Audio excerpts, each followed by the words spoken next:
Hey everybody, Blackspider David here, bringing you another Blackspider David video review.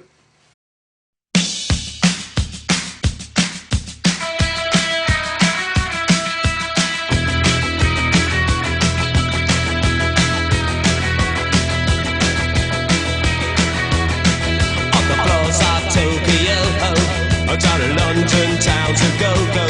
With the record selection and the mirror's reflection, I'm a dancing with myself. When there's no one else inside, in the crowded lonely night. Well, I wait so long for my love vibration, and I'm dancing with myself. Dancing with myself. Dancing with myself. When there's nothing to lose and there's nothing to prove, but I'm dancing with myself. Alright, I gave you the spoiler-free version of this review. Now I'm going to give you the spoiler-full version of the Spider-Man 3 movie review. Now keep in mind, this review contains spoilers, so if you haven't seen the movie, go check out my spoiler-free review. It has no spoilers, totally clean, and you can view my opinions on the movie. If you've already seen the movie, which is about most of you, then sit back and relax. Alright, so I'm going to try to keep this as short as possible. Try to keep the 10-minute time frame. Briefly explain, summarize the movie. Basically, Spider-Man or Peter Parker and Spider-Man has reached the pinnacle of his life. He's got the girlfriend, Mary Jane. Everybody likes him as Spider-Man. Everybody likes me. Whatever. But then new enemies appear. He's got to face Sandman, who is actually his Uncle Ben's real killer. He's got to face New Goblin, aka Harry, who thinks that he killed his father. And now he's out for revenge as the New Goblin. He should have just been called the Hobgoblin. At the same time, he's got to deal with two more problems. He needs to take care of Eddie Brock, who's competing with him for the top job as a permanent photographer for the Daily Bugle. Needless to say that he, of course, is going to become later on Spider-Man's arch nemesis, Venom. And also, he's got to deal with Gwen Stacy, which is getting a thing for Harry. I mean, for Harry, not for Peter. For Peter. Yeah, deal with Mary Jane at the same time. And at the same time that all this is happening, he's got to deal with this black symbiote that comes from outer space in a meteor, hits the Earth, comes out of the meteor. This black goo comes. It attaches to Peter. He turns emo or bad, whatever you want to look at it. And that's basically about it. He's got to deal with all these sorts of problems in 2.5 hours. It's the length time of this video. Of the movie. Alright, so my thoughts on the movie. I liked it. A lot of people were disappointed.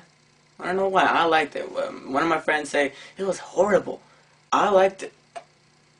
I don't know why. And he asked me, why did I like it? I don't know. I just liked it. And he's like, no. You got to find out a reason why I like it. Why you like it. So, I enjoyed the movie. The story was okay. There were a few frail times through the screenplay. A few times that was not necessary. For example, the part where he's in the alley and he goes like this to turn emo. I think they just could have shown that a lot separately. You know, they could have just done something where, you know, we don't see, in the first one, we don't see him make his costume. So why should in the Spider-Man 3 movie show him go like this and turn emo? I don't know. What else? The humor was good. I like the humor. A lot of people said that the part where he's dancing in the street was a little too much. I liked that. It gave the movie a right amount of humor, but it did seem a little exaggerated at times. Especially when he's dancing in the club. Now dig on this. What was that? Closing up on his mouth. Now that was a little too, I don't know, Saturday Night Fever? I don't know. But there were other times that the humor was perfect. When J. Jonah Jameson is trying to get the medicine and Betty Brant keeps calling him, makes his desk shake. That was hilarious. Romance. I'm not a fan of romance in movies. Although sometimes it is necessary for the movie to go in place. Some people, and I mildly agree. There's more romance and drama and soap type things throughout this movie. For example, Harry's trying to get Mary Jane to break up with Peter in order to hurt his heart, just like Green Goblin tried to do in the first movie. That was like a soap opera or something. The action was good. Intense. I mean, this is in the rating. It says PG-13 for sequences of intense action violence. No other Spider-Man movie said intense in the rating, so I gotta give credits for that. I was gonna think of bad points. Let's see, what can I say? I don't know. There's not much to say. Oh yeah, I didn't like how they came up with the concept of Harry dying just like his father did, with the glider.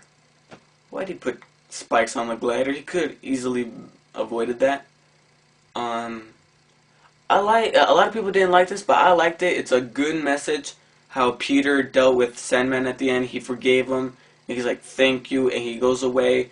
My hypothesis is that he turned good. Now he's probably gonna turn himself in. Maybe he'll get time for good behavior. Who knows? Venom, the way he died. So some people say he died. He blew up. I mean, you can see his ribs, for crying out loud, and that fire. I mean, that explosion. Some people say he didn't die. I couldn't support that. I mean, Peter threw the bomb and exploded on Harry's face, but he was still, he just got his face scratched up. He didn't blow up. So how can, what's his name? Eddie get blown up into pieces by the bomb? He could have been covered by the symbiote and could have survived. So, that's basically about it. So overall, I like the movie. Things that might lead. I'm looking forward to a possible Spider-Man 4. Things that might lead to Spider-Man 4, like I heard a lot of people say, what's his name, Dr. Connors, has a piece of the symbiote as a sample that Peter gave to him to analyze and see what's it made of. He still has that piece, and it could easily escape and find a serial killer, what's his name, Cassidy, form, bam, we got Carnage for the fourth film. As well as Dr. Connors testing and experimenting himself to grow back his arm that he lost in war, and he could turn into the lizard. He tried experimenting with lizard specimens, he turns into a lizard. Bam! Another villain for Spider-Man 4. And that's basically it, my hypothesis that could lead to a Spider-Man 4. I just hope that Sam Raimi and what's his name, Ivan Raimi, don't write the screenplay. Just leave it to Alfred Sargent. He does it well on his own. All those parts that people didn't like were part of Sam Raimi and Ivan Raimi. No offense, Sam or Ivan. Just you're better off directing. That's pretty much it. I like the movie. If you can still find it in theaters, which is doubtful, go see it. However, if you cannot find it in theaters, do not fear. Spider-Man 3 hits DVD and single disc DVD, 2-disc DVD, and then Blu-ray DVD October 30th. So, when that day comes by, go to your nearest DVD retailer and check it out. Pick it up. So overall, I like the movie. I recommend it. Although, like I said in my previous review, some people might not like it because they stuck with the comic books rather than the movie. I started with the movie, so no fuss about that. So I give the movie an 8.8, which is a B plus. It's a B plus. I recommend it. Go see it if you can. If not, wait until October 30th. Go pick it up at your nearest DVD store. So this is David Ortega signing off. All these pals, computer, signing off. I'll catch you guys later on the next review.